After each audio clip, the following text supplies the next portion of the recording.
Halo, perkenalkan nama saya Juvani Arum Sasmi, NIM K45211048 dari Pendidikan IPA FKIP UNS. Di video kali ini saya akan menjelaskan tentang analisis biomekanika pada gerakan dan persendian di kehidupan sehari-hari. Langsung saja Yang pertama, mengetik komputer.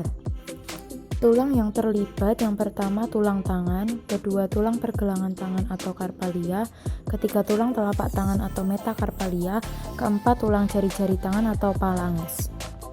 Kemudian gerakan yang pertama ada pronasi, merupakan keadaan saat siku ditekuk dan telapak tangan menghadap ke bawah atau menelungkup menyentuh keyboard. Kemudian yang kedua, saat sedang mengetik jari-jari akan mengalami fleksi atau keadaan di mana jari-jari menekuk. Yang ketiga, pada jari-jari tangan juga mengalami gerakan abduksi, yaitu ketika jari-jari mulai saling berjauhan saat mengetik, dan gerakan adduksi, yaitu ketika jari-jari kembali berdekatan saat mengetik. Yang terakhir, pergelangan tangan juga mengalami adduksi dan abduksi. Selanjutnya, sendi yang digunakan yang pertama sendi karpo-metakarpal, kedua sendi midkarpal, ketiga sendi radiokarpal, keempat sendi distal radioulna, kelima sendi distal interphalangeal, keenam sendi proksimal interphalangeal, dan ketujuh sendi metakarpophalangeal. Kegiatan yang kedua memakai kemeja dan mengancingkannya. Tulang yang terlibat yaitu yang pertama jari-jari tangan, yang kedua tulang sendi, yang ketiga tulang siku. Gerakan yang dilakukan yang pertama gerak fleksi atau gerakan menekuk siku, yang kedua gerak ekstensi atau gerakan meluruskan siku, yang ketiga abduksi yaitu gerakan lengan atas menjauhi tubuh, yang keempat adduksi yaitu gerakan tangan mendekati tubuh, yang kelima oposisi yaitu gerakan ibu jari atau jari menyentuh jari-jari yang lain. Kemudian sendi yang digunakan yang pertama sendi bahu, yang kedua sendi sinoklavikular, yang ketiga sendi akromioklavikular, yang keempat sendi scropulotorakal, yang kelima sendi glenohumeral, yang keenam sendi siku. Kemudian kegiatan yang ketiga menggosok gigi. Tulang yang digunakan yang pertama tulang tangan, kedua tulang pergelangan tangan atau karpalia, yang ketiga tulang telapak tangan atau metakarpalia, yang keempat tulang jari-jari tangan atau phalanges. Kemudian gerakan yang dilakukan yang pertama gerakan fleksi pada saat tangan menekuk dan memegang sikat gigi. Fleksi siku yaitu menekuk lengan atas dan lengan bawah. Kemudian fleksi ekstensi pada pergelangan tangan yaitu gerakan menggenggam dan penggerakan sikat gigi. Kemudian yang kedua ada abduksi yaitu lengan atas menjauhi tubuh. Yang ketiga ada gerakan adduksi yaitu jari-jari tangan mendekati telapak tangan dan menggenggam sikat gigi.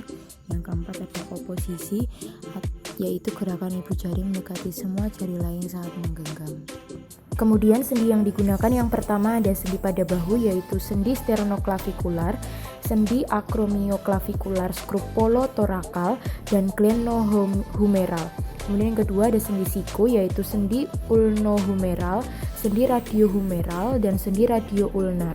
Yang ketiga ada sendi karpo-metakarpal, yang keempat ada sendi metakarpal, yang kelima ada sendi radiokarpal, yang keenam ada sendi metakarpal phalangeal, yang ketujuh ada sendi interphalangeal proksimal, yang kedelapan ada sendi intergalangeal distal. Selanjutnya kegiatan keempat menendang bola. Tulang yang digunakan yang pertama tulang paha atau femur, kedua tulang kering atau tibia, yang ketiga tulang tempurung lutut atau patella, dan yang keempat tulang pergelangan kaki atau talus. Gerakan yang dilakukan yang pertama gerakan fleksi yaitu keadaan saat kaki menekuk ke belakang atau memperkecil sudut antar dua tulang.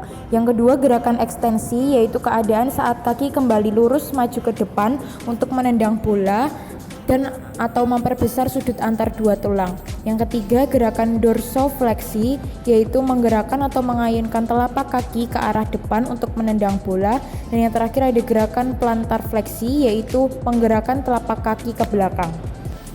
Kemudian sendi yang digunakan yaitu sendi talonavikular terbentuk dari tibia dan fibula dengan talus, yang kedua sendi subtalar, yang ketiga sendi midtarsal. Selanjutnya kegiatan kelima berjalan menuruni tangga. Tulang yang digunakan yang pertama tulang paha, tulang kering, tulang betis, dan tulang pergelangan kaki. Kemudian gerakan yang dilakukan yang pertama gerakan fleksi yaitu keadaan pada saat kaki ditekuk menuruni tangga, yang kedua ekstensi yaitu keadaan pada saat kaki meluruskan lutut. Selanjutnya sendi yang digunakan yang pertama sendi lutut yaitu sendi tibiofemoral, sendi patelofemoral, dan sendi tibiofibular. Kemudian yang kedua sendi pada kaki yaitu sendi talonavikular, sendi subtalarkular, dan sendi metatarsal. Cukup sekian dari saya, terima kasih.